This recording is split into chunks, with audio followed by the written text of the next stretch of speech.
पहली बार मैंने देश के प्रधानमंत्री को चीतों का डेटा देते हुए देखा। महंगाई का डेटा सरकार नहीं देगी, बेरोजगारी का डेटा सरकार नहीं देती। मोदी जी बोलते हैं बेटी बचाओ बेटी पढ़ाओ। मैं तो अब समझा ये संगत कहां से आ रही है। जैसे लोगों के साथ में बैठोगे संगत भी वैसी ही आएगी। अब मोदी जी बैठते हैं ट्रंप के साथ।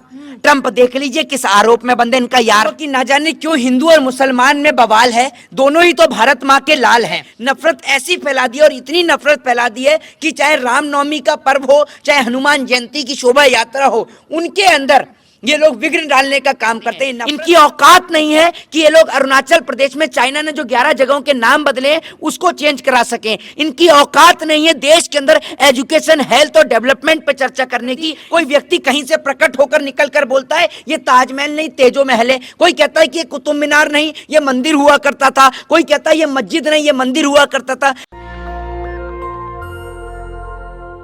नमस्कार, मैं ज्योति यादव आप सभी का नेशनल दस्तक पर स्वागत करती हूं। बता दें कि जिस प्रकार से पश्चिम बंगाल में, बिहार में रामनवमी पर झड़प हुई और वो दंगे, वो आग जली, पूरे देश दुनिया में उसकी खबर फैल गई। अभी ये मामला शांत भी नहीं हुआ था कि इससे पहले ही हरियाणा के एक गांव से खबर आ रही है कि वहां पर नमाज पढ़ रहे लोगों को बुरी तरह पीटा गया है। पुलिस प्रशासन ने बताया कि मामला अभी ठीक ढंग से स्पष्ट नहीं हुआ है, लेकिन 9 लोग बुरी तरह से घायल हैं, 16 लोगों को गिरफ्तार कर लिया गया है और 19 लोगों पर एफआईआर दर्ज कराई गई है। इस वक्त मेरे साथ स्क्रीन पर जो आपको दिखाई दे रहे हैं वो किसी परिचय के मोहताज नहीं है, तो मैं परिचय देने में समय व्यर्थ नहीं करना चाहूंगी, बल्कि ये अपनी बात जितनी बेबाकी से रखते हैं इस खबर के बारे में उनका क्या कहना है यही जानना चाहूंगी। देखिए, मैं यही कहना चाहूंगा कि ना जाने क्यों हिंदू और मुसलमान में बवाल है। दोनों ही तो भारत माँ के लाल हैं। इस देश के अंदर हिंदू और मुस्लिम, सिख, ईसाई, जो कि हम आपस में भाई भाई हैं, एक भाई की तरह रहते हैं, एक परिवार की तरह रहते हैं। लेकिन साल 2014 के बाद कुछ नफरती लोगों ने इस देश में नफरत ऐसी फैला दी और इतनी नफरत फैला दी है कि चाहे रामनवमी का पर्व हो, चाहे हनुमान जयंती की शोभा यात्रा हो, उनके अंदर ये लोग विघ्न डालने का काम करते हैं। नफरती लोग इस देश में, समाज में सिर्फ नफरत फैलाना ही इनका उद्देश्य है। आपने देखा होगा कि अभी कुछ दिन पहले आगरा के अंदर कुछ व्यक्तियों को गिरफ्तार किया गया, हिंदू महासभा के लोगों को, जिनके ऊपर गौकशी का आरोप लगा। आपने देखा उन्होंने कोशिश करी, साजिश करी 2 मुसलमान युवकों को फंसाने की, जिनका नाम रिजवान और शानू था।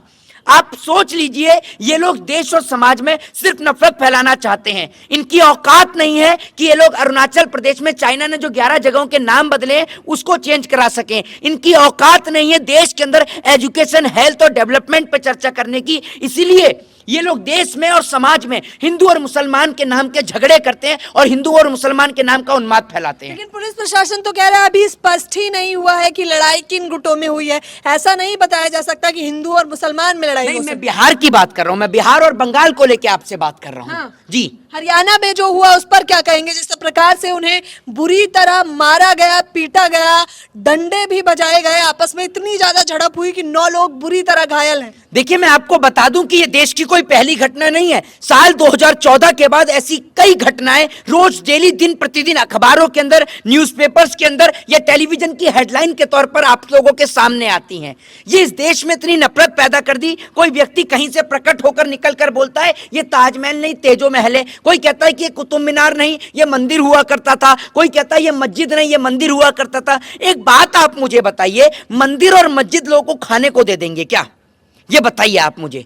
जो आप लोग आपस में लड़ रहे हैं तो देश प्रगति कैसे करेगा? ये सवाल का मुझे कोई जवाब दे। हिंदू और मुस्लिम की रंजिश क्या इतनी बड़ी हो गई? जो व्यक्ति साथ में त्योहार मनाते थे, फेस्टिवल मनाते थे, एक साथ में मिलजुल कर दिवाली पे एक दूसरे को गले लगाते थे, रमजान पे एक दूसरे को गले लगाते थे, उन लोगों के बीच में ये जो लोग नफरत पैदा करने की कोशिश कर रहे हैं ना, मैं आज खुले शब्दों पे कहता हूं कि जो लोग इस देश के अंदर नफरत की इस दीवार को पैदा कर रहे हैं ना, जो हिंदू और मुसलमान के बीच जो खाई को पैदा करने का काम कर रहे हैं, ये लोग याद रखें ये चीजें इस देश को गुलाम कर देंगी। जिस प्रकार से देश की सरकारें आप लोगों का ध्यान हिंदू और मुसलमान में भटकाकर देश की संपत्तियों को बेच रही है, तमाम चीजों को बेचने का काम कर रही है, इस देश के अंदर विपक्ष के नेताओं के ऊपर कार्रवाई करने का काम कर रही है, किसी की सदस्यता छीनने का काम कर रही है, और जिस प्रकार से विधानसभा के अंदर बैठकर नेता बेशर्मी के साथ पॉर्न वीडियो देखते हुए नजर आते हैं, लेकिन उनके ऊपर कोई कार्रवाई नहीं होती है, तो उसका कारण यह है कि इस देश के अंदर मुद्दे इतने हैं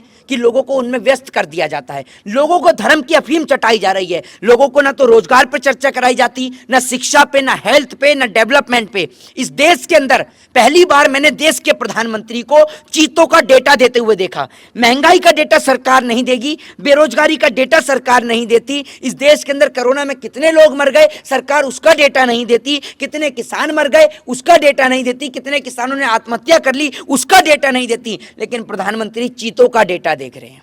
ये किसी सर्कस के रिंग मास्टर लगते हैं। मैं मोदी जी के लिए एक बात कहूंगा कि मोदी जी, आप जिस तरीके की कला का प्रदर्शन करते हैं और जिस तरीके से बड़ी बेबाकी के साथ आप झूठ बोलने का काम करते हैं और जिस तरीके से कभी आप मोर को दाना डालते हुए नजर आते हैं, कभी तोते के साथ खेलते हुए नजर आते हैं, कभी आप चीतों का डेटा देते हुए नजर आते हैं, तो मैं आपसे यही कहूंगा कि आपको प्रधानमंत्री जैसी कुर्सी को छोड़ देना चाहिए और आपको किसी सर्कस में रिंग मास्टर बन जाना चाहिए। क्योंकि अगर आप जानवरों को इतना अच्छी तरीके से हैंडल करना जानते हैं तो आप जंगल में चले जाइए और जानवरों को ही हैंडल कीजिए, क्योंकि इस देश में इंसान रहते हैं और प्रधानमंत्री की कुर्सी पर बैठकर यहाँ इंसानों की बात करिए, ये जानवरों के साथ फोटो मत दिखाइए।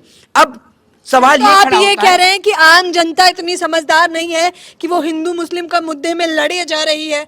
एक बात आप मुझे बताइए, आम जनता तो बेचारी परेशान है। ये जो 500 रुपए जेब में डाल के इनकी चले जाते हैं ना, ये 500 रुपए के पीछे देश में झड़प होती है। ये 500 रुपए वाले लोग इस देश के अंदर कभी मस्जिदों के बाहर भगवा झंडा लहराते हैं तो कभी मस्जिदों के गुंबद पे चढ़ जाते हैं। एक बात आप मुझे बताइए, भारत देश जो भीमराव अंबेडकर ने इस देश को एक धर्मनिरपेक्ष देश बनाया, देश में सभी को बोलने की आज़ादी दी, देश में सभी को अपने धर्म को मानने की अनुमति दी। आप एक बात मुझे बताएं, आप किसी धार्मिक स्थल के सामने क्यों वहां पर भगवा झंडा लहराएंगे?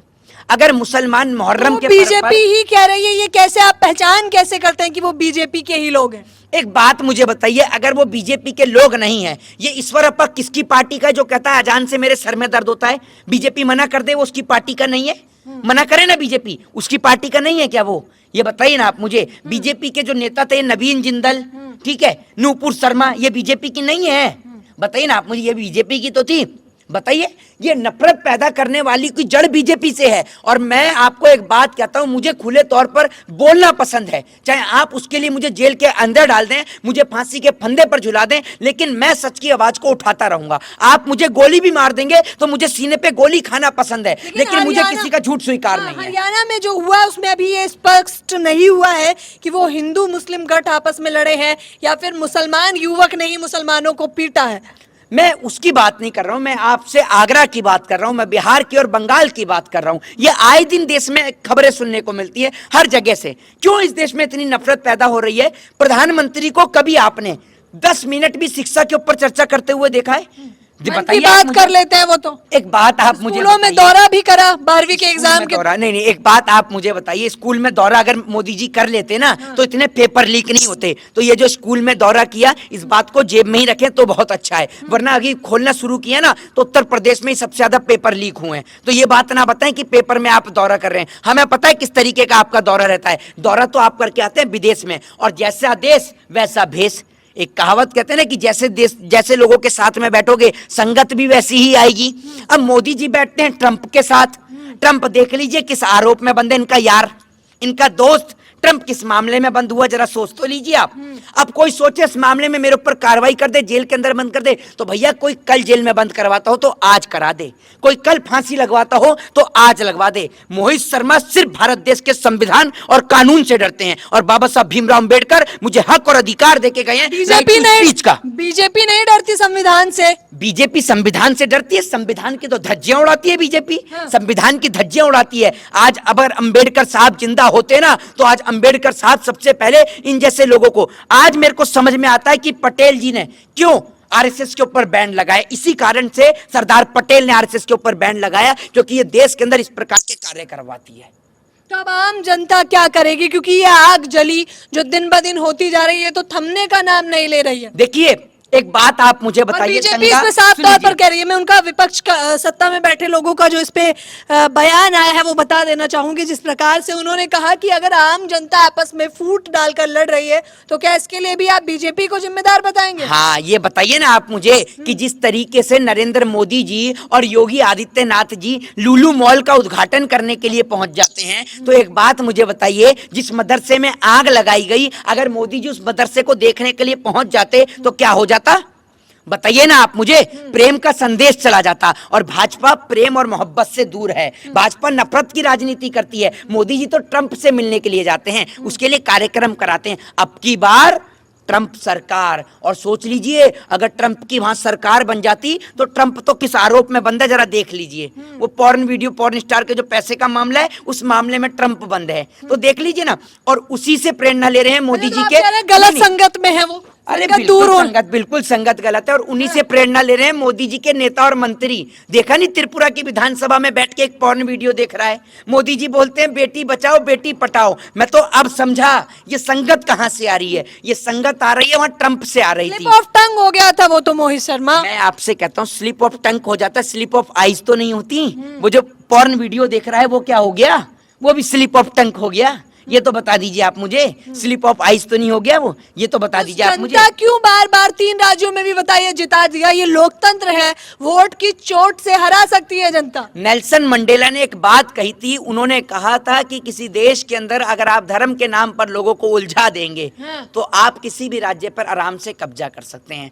अंग्रेजों ने डिवाइड एंड रूल की नीति को अपनाकर इस पूरे भारत देश पे कब्जा कर लिया। मुट्ठी भर अंग्रेज और लाखों की संख्या में, करोड़ों की संख्या में भारत देश के नागरिक फिर भी गुलाम बन गए। कारण यही था कि आपको सही और गलत की पहचान नहीं थी। आप काम ये करते हैं, सिर्फ अपनों का टांग खींचने का काम करते हैं। आप एक हिंदू हैं, मुसलमान के कंधे पर हाथ रखिए और कंधे पर हाथ रख के उससे बोलिए मैं तेरे साथ खड़ा हूं, चल हम दोनों मिलके इस देश की तरक्की की बात करेंगे। आप कलम की बात लोगों को बताइए, कलम का पाठ लोगों को बताइए। आप दिखाइए किस तरीके से अंबेडकर जी ने अपने दौर में शिक्षा को हासिल किया। आज तो लोगों के पास सब चीज है।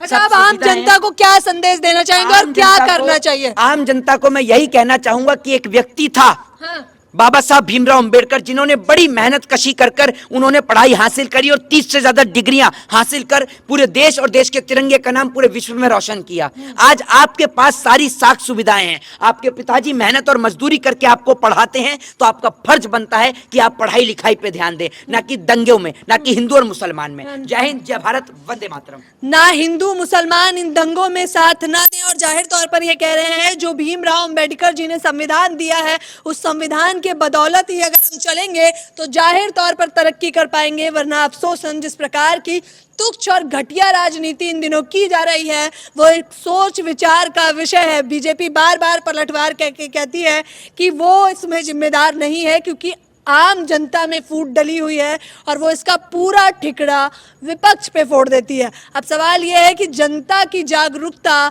कब होगी और कब आम जनता अपनी वोट की चोट से सरकार का सफाया करेगी? ऐसे तमाम सवाल है। इस पूरी खबर के बारे में आपकी क्या राय है मुझे बताना बिल्कुल ना भूलें। कैमरा पर्सन तौहीद के साथ ज्योति, नेशनल दस्तक। धन्यवाद, शुक्रिया। नेशनल दस्तक की आपसे गुजारिश है कि अगर इसको बचाना चाहते हैं तो नेशनल दस्तक को सब्सक्राइब करने के लिए रेड कलर के सब्सक्राइब बटन को दबाएं, फिर बेल आइकन की घंटी दबाएं। नेशनल दस्तक को बचाने के लिए बहुत जरूरी है कि हर खबर को शेयर करें, लाइक करें, कमेंट जरूर करें।